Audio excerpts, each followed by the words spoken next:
शांतिनगर का मकान नंबर 17 हर तरफ स्वच्छ, सुंदर और सुसज्जित है। 2 विवाहित बेटियों के अलावा वहाँ कोई नहीं। उन दोनों का मायके में यह मधुर मधुर 5वां दिन है। आज उन्होंने कोई मिठाई बनाने की ठानी है। पूजा ने कहा, चलो दी, मोहन भोग बनाते हैं, आपका प्रिय मिष्ठान। संध्या बोली, मेरा रहने दे, तेरा प्रिय मिष्ठान बनाते हैं, कलाकंद। चलो पहले देख तो लें, सामग्री जो मिलेगी उसे देख लें, तभी तय करेंगे कि क्या बनाना है। अभी तो वे लोग सामग्री की जांच पड़ताल करने जा ही रही थीं कि नमन का फोन आ गया। उसका दोस्त मयंक घर आना चाहता था, लेकिन नमन बहनों की असुविधा को ध्यान में रखकर उसे टाल रहा था। जब मयंक को टालते न बना तो नमन ने दीदी का फोन मिलाया। संध्या ने कहा, अरे नमन, हम कोई अपराध करके छुपे हुए नहीं हैं। आने दो मयंक को, मैं और पूजा 4 दिन से बहुत बात कर चुकी, अभी और भी 4 दिन बाकी हैं साथ रहने के। संकोच न करो, आने दो मयंक को। जब वो हमसे मिलना चाहता है तो तुम टाल क्यों रहे हो उसे? हमारा यहाँ कोई काम नहीं रुक रहा, आ जाओ दोनों लोग। मिष्ठान का विचार छोड़कर दोनों बहनें खाना बनाने लगी कि नमन और मयंक आए तो पहले खाना ही हुआ, उसके बाद आराम से बतियाने का दौर चला। मयंक बोला, संध्या दी, नमन ने तो छुड़वा ही देना था मेरा आज का इतना बढ़िया लंच। मैं कब से बेचैन था कि बात करूं आपसे, यह बस टाले ही जा रहा था। संध्या के साथ पूजा भी हंसती। संध्या से पहले पूजा ने ही उत्तर दे दिया, अरे मयंक, हमारे इस दुलारे भैया को लगता है कि उसकी बहनें बस आपस में ही बात करना चाहती हैं। हम कई साल बाद मिली हैं ना, इसलिए। चलो अच्छा किया तुम आ गए, कितने साल बाद तो मिले हो। कैसे हैं तुम्हारे घर में सब लोग? मयंक ने सिर खुजलाते हुए कहा, लोग तो सब ठीक ही हैं दीदी, बस मैं ही भारी हो रहा हूँ सब पर। मार डाला बेरोजगारी ने।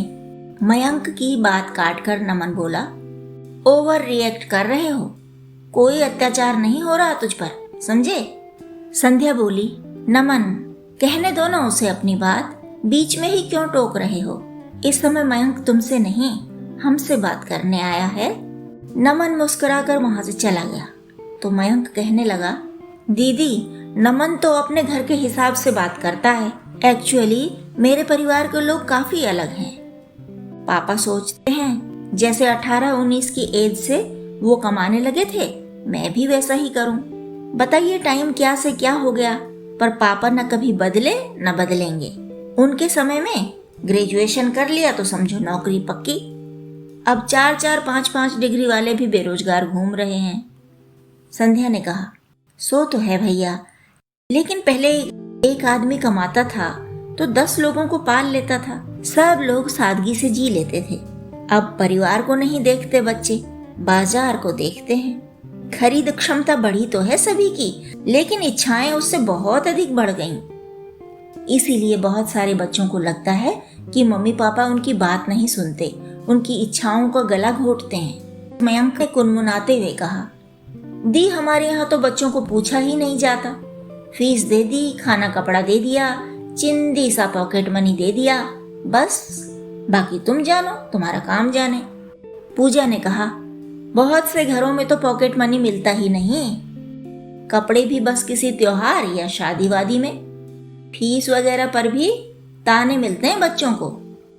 मयंक बड़ा झुंझलाया, क्या ऐसा होना चाहिए? मैं तो इसे क्राइम की कैटेगरी में रखता हूँ। संध्या बोली, माना कि बच्चों को खुश रखा जाना चाहिए, लेकिन बच्चों के भी कुछ कर्तव्य होते हैं। उन्हें भी समझना चाहिए कि हमारे माता पिता के पास सीमित आय है। घर के बजाय बाजार ही देखते रहोगे तो जीवन में कभी संतोष नहीं पा सकोगे। हाँ, मार पिटाई करना तो अत्याचार है, खुद दारू पिए और बच्चों को दूध न दें तो अत्याचार है, अपनी अय्याशी में उड़ाएं और बच्चों को न पढ़ाएं तो अत्याचार है, बच्चों की भीड़ बढ़ा ली हो और उनकी पूर्ति न कर पाएं तो अत्याचार है। लेकिन भैया, पॉकेट मनी न दे पाना तो कोई क्राइम नहीं है। मयंक कुछ सोच में डूबा और डूबे डूबे ही बोला, ठीक बात है, मार पिटाई दारू अय्याशी तो कुछ नहीं है हमारे यहाँ, बच्चे भी हम 3 ही हैं। लेकिन कहीं आपने ऐसा देखा है कि कोई पापा वीडियो गेम खेलने के लिए 36 इंच का LED लगवा ले पर बेटे को नया फोन न दिलवा पाए? इतने में नमन अपने कमरे से वापस आ गया और मयंक की बात सुनकर बोला, तू भी यार अंकल के पीछे पड़ा रहता है। 36 इंच का टीवी क्या उन्होंने अकेले अपने लिए लगाया है? ठीक है, खेलते हैं कभी कभी वीडियो गेम, तो क्या हुआ? वीडियो गेम केवल बच्चे ही खेल सकते हैं क्या? अगर अंकल एंटरटेन होते हैं वीडियो गेम में तो होने दो, फोन तो है ही तुम्हारे पास, नया भी दिलवा देंगे जब दिला सकेंगे। मयंक ने चिढ़कर कहा, तू तो चुप ही रहे अंकल के चमचे। सब हंस पड़े थे। इस पर मयंक के चेहरे पर भी थोड़ी मुस्कान आ ही गई। संध्या ने पूजा की ओर चेहरा घुमाया, तुम कुछ बोलोगी पूजा? पूजा ने कोई उत्तर नहीं दिया। संध्या ने कहा, पता है मयंक, तुम्हारी पूजा दी अभी बोलना सीख रही हैं। तुम अपनी बात कह पा रहे हो ना?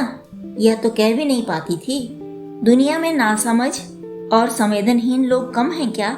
ये बेचारी उनसे पिंड तक नहीं छुड़ा पाती। राम जी की कृपा से मायके और ससुराल में कोई कष्ट नहीं, लेकिन कष्ट देने के लिए पड़ोसी हैं, रिश्तेदार हैं। बेचारी मेरी प्यारी बहन बस मन महसूस कर रह जाती है कि कुछ कह दिया तो दूसरे को बुरा लग जाएगा, जबकि सच्चाई यही है कि हर व्यक्ति अलग है। सबके साथ हम समान व्यवहार नहीं कर सकते। कितने वर्षों से जान रही है कि कौन कैसा है, लेकिन पलटकर कुछ बोल नहीं पाती। अब ऐसे में टेंशन होगा कि नहीं? अरे भाई, जीना तुम्हें भी है, अपने कान कूड़ादान बनने क्यों देती हो? पूजा बोली, वाह दीदी, मयंक की बात से मेरी बात में कूद गई। उसकी समस्या पर बोलो ना, बंद करवाओ अंकल का वीडियो गेम। पूजा की बात पर फिर एक बार हंसी की लहर चली। संध्या ने बात का सिरा पकड़ा, क्यों बंद करवाऊं मैं अंकल का वीडियो गेम? वीडियो गेम खेलना कोई क्राइम है क्या? तुम बोलो मयंक। मयंक ने ना में सिर हिला दिया। संध्या ने अपनी बात जारी रखी, अंकल जब बच्चे थे तो उन्हें टीवी, गेम, वीडियो ये शब्द सुनने को भी नहीं मिले होंगे। तेल चीनी की लाइन में लगकर गिल्ली डंडा खेलकर ही बचपन बीता होगा उनका। थोड़ा बहुत क्रिकेट खेला होगा शायद। घर परिवार की जिम्मेदारियों में कभी अपने लिए तो कुछ सोच ही नहीं पाए होंगे। जब तक तुम्हारे दादा दादी थे उनकी भी खूब सेवा की अंकल ने। गांव के, शहर के सब काम अच्छी तरह निभाए हैं। कितनी अच्छी तरह तुम्हारी बहनों की शादी हुई हमें पता ही है। दोनों को कोई शिकायत नहीं। अच्छे संस्कार दिए, अच्छा घर-बार दिया बेटियों को। बेटा एक तुम ही हो तो उनकी आशाएं भी होंगी तुमसे, इसलिए पूछताछ करते होंगे। तुम उन बातों को दिल पर ले लेते होगे। नमन ने संध्या को रोका, सुनिए दी, इसने नया फोन मांगा और अंकल ने मना कर दिया, बस तभी से खार खाए बैठा है। बस यही बोले थे ना अंकल कि तुम खुद कमाओ, फिर चाहे 1.25 लाख का फोन ले लेना। मयंक ने कहा, इतना बोलना कोई बड़ी बात नहीं है क्या? गार्जियन कमाते किसके लिए हैं? वीडियो गेम खेलने के लिए? नमन मयंक को मुंह चिढ़ाता हुआ बाहर निकल गया तो उसे देखकर भीतर की हंसी और भी बढ़ गई। संध्या ने फिर बात संभाली, फोन तो तुम्हारे पास है ही, इसलिए मना किया होगा। एक बात यह भी है मयंक कि जब किसी को भी सब साधन सहज ही मिल जाते हैं ना, तो वह आलसी हो जाता है।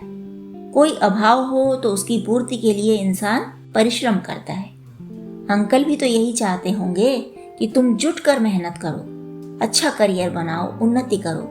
आदत हो तुम्हें आगे बढ़ने की, कुछ पाने की इच्छा को खाद बना लो विकास के पौधे के लिए। नमन अंदर लौटा और बोला, अरे दी, इस बेचारे की मेन प्रॉब्लम है अंकल का वीडियो गेम, सारी जलन उससे ही है। पूजा ने कहा, ए नमन, मत चिढ़ा मेरे भैया को। संध्या ने साधा खुद को और बोली, थोड़ा बहुत खींचतान हर घर में होती है। लोग तो ले तेरी की दे तेरी की भी करते रहते हैं, ऊंच नीच भी संभालते हैं। यहाँ ऐसी कोई समस्या नहीं। चिढ़ हो भी गई कुछ समय के लिए तो इसे कोई गंभीर बात नहीं समझना चाहिए। हम भीतर से कहीं दुर्बल होते हैं ना, तो चिढ़ अपनों पर ही निकलती है। गुस्सा, जलन, खींचतान सब हमारे मन की दुर्बलता से ही पैदा होते हैं। जलन हो भी गई तो क्या हुआ? यह जलन या चिढ़ हमेशा रहने वाली तो है नहीं। कुछ साल में अंकल रिटायर हो जाएंगे, फिर बूढ़े हो जाएंगे, तब तो सब जिम्मेदारी मयंक ही उठाएगा। अच्छा है कि अंकल को वीडियो गेम खेलना आता है, व्यस्त रहेंगे, पोते पोतियों के साथ भी खेलेंगे। कितने ही लोग देख लिए हमने जिनके लिए रिटायरमेंट मौत जैसा घातक सिद्ध हुआ। जीवन व्यर्थ लगने लगा उन्हें, डिप्रेशन में चले गए। अब उनके परिवार भी बहुत दुखी होते हैं उनकी हालत पर। मयंक तो बच्चा ही है अभी, इसने नहीं देखे होंगे ऐसे लोग जिन्हें बस कोल्हू के बैल की तरह काम करना आया और कुछ नहीं। कंधे से बोझ हटा तो वे बेचारे जीवन का आनंद लेने के बजाय जीवन को निरर्थक समझने लगे। मयंक ऐसा लड़का नहीं है कि अपने पिता को इस बुरी हालत में पहुंचने दे। हो जाएगी खत्म अपने आप जलन या चिढ़ जो भी है। मयंक की आंखों में तरलता पसर रही थी, इसलिए संध्या ने नमन की तरफ देखा। नमन, चाय तुम बनाओगे या पूजा?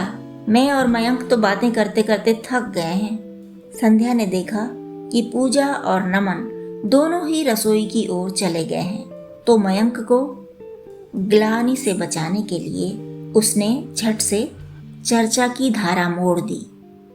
मयंक, तुमने इधर कौन कौन सी फिल्में देखी हैं?